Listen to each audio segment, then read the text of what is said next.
حیات القلوب. کیا نام ہے؟ دیکھیں، یعنی دل کو حیات، زندگی دینے والی کتاب. میں کہتا ہوں اس کو پڑھنے کے بعد اچھا خاصا دل مردہ ہو جاتا ہے. حیات القلوب. بور تو نہیں ہو رہے ہیں نا آپ؟ ہاں، ورنہ پھر میں آ جاؤں دوسرے ٹاپک پہ. نئی چیز سننے کو مل رہی ہے.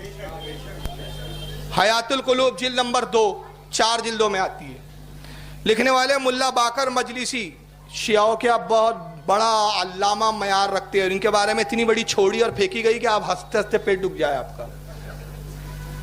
روزانہ اتنے صفحے لکھتے تھے کہ روزانہ تقریباً 1000 صفحے لکھتے تھے. کتنے صفحے لکھتے تھے روزانہ؟ میں نے کہا نماز کب پڑھتے تھے؟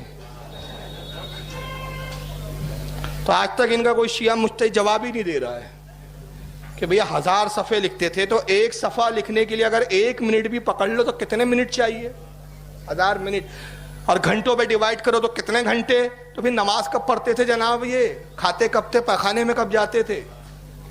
انہوں نے حیات القلوب لکھی. جلاء العلوم ان کی کتاب، بڑی مشہور کتاب ہے ان کی. اور یہ اہل تشیع حضرات کا بہت بڑا درجہ رکھتے، بڑے ثقہ، معتبر.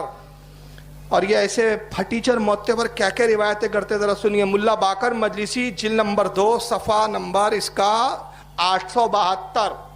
صفحہ نمبر کتنا؟ 872. باب نمبر 51. اور باب کون سا ہے؟ رسول اللہ کی اولاد امجاد کا تذکرہ. حضور کی اولادوں کا ذکر کر رہے ہیں. اس میں ذکر کرتے ہوئے لاتے کہ عثمان غنی کا ایک چچا تھا، اس کا نام تھا مغیرہ ابن ابی العاص. مغیرہ ابن ابی عاص یہ عثمان غنی کا کون تھا؟ چچا تھا. یہ تھا کافر، ایمان نہیں لایا. غزوہ خندق میں یہ آیا اور اس نے دعویٰ کیا کہ غزوہ احد میں جو رسول اللہ کے داعش شہید کیے تھے وہ پتھر میں نے مارا تھا. حالانکہ اس نے مارا نہیں تھا، جھوٹ کہا اس نے. یہ کتاب کے بقول، میں جو کتاب کا قصہ سنا رہا ہوں، میں جو ابھی بول رہا ہوں یہ ہماری تاریخ نہیں ہے، یہ اس کتاب کی بات ہے. اس نے حالانکہ مارا نہیں تھا حضور کو دندان مبارک پہ پتھر، لیکن اس نے دعویٰ کیا کہ میں نے رسول اللہ کے دندان مبارک میں نے شہید کیے، اور احد میں حضرت حمزہ کو بھی میں نے ہی شہید کیا. اس نے دعویٰ کیا. خندق میں یہ آیا لڑنے کے لیے مسلمانوں کے خلاف. اس کے بعد یہ ہوا کہ حضور صلی اللہ علیہ وسلم نے دعائے ہلاکت فرمائی، ایک آندھی چلی اور سارے کفار و مشرکین بھاگے. لیکن اللہ نے اس پر نیند غالب کر دی، سوتا رہا. جب صبح اٹھا دیکھا تو سب بھاگے ہوئے، یہ اکیلا پڑا ہوا. یہ بڑا گھبرا گیا.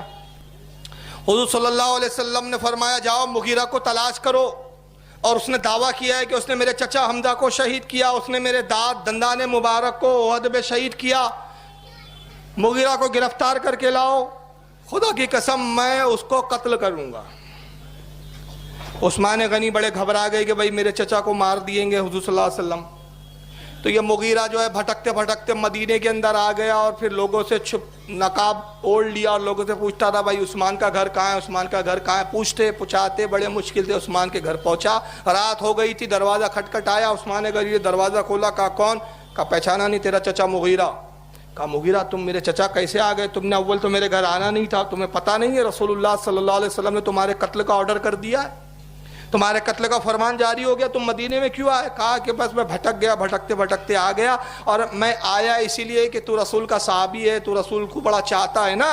آج امتحان ہے تیرا اور میری محبت کا. میری محبت کا یہ کہ تو اپنے چچا کو کیسے بچاتا ہے، تیری محبت کا یہ کہ نبی تیری مانتے ہیں یا نہیں. تو تو جا رسول کے پاس، اب میرے لیے امان طلب کر.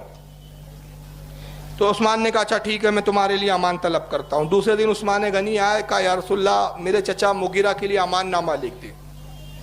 حضور نے فرمایا میں نے تو اس کے قتل کا فرمان جاری کر دیا ہے. عثمان غنی گڑ گڑانے لگے. کہا یا رسول اللہ میری محبت کی خاطر، میری خاطر، حضور میں آپ کا داماد ہوں، آپ کی بیٹی میرے نکاح میں ہے.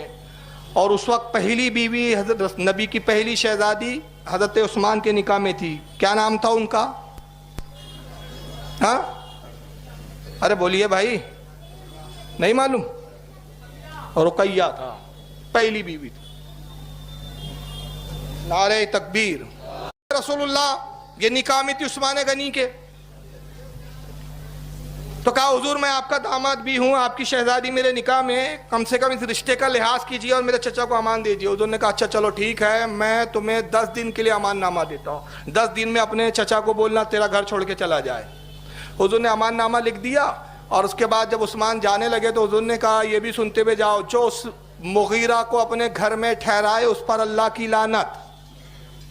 یعنی یہ بھی عجیب پالیسی ہے رسول کی، یعنی رسول کو بھی دوگلا بتا رہے ہیں معاذ اللہ، کہ ایک طرف حضور امان بھی دے رہے ہیں اور دوسری طرف پورے گھر میں رکھے اس پہ لعنت۔ جو مغیرہ کو گھر میں رکھے اس پہ اللہ کی لعنت، جو مغیرہ کے لیے بستر لگائے اس پہ اللہ کی لعنت، جو مغیرہ کو کھانا کھلائے اللہ کی لعنت، جو مغیرہ کو گھر میں سلائے اللہ کی لعنت، جو مغیرہ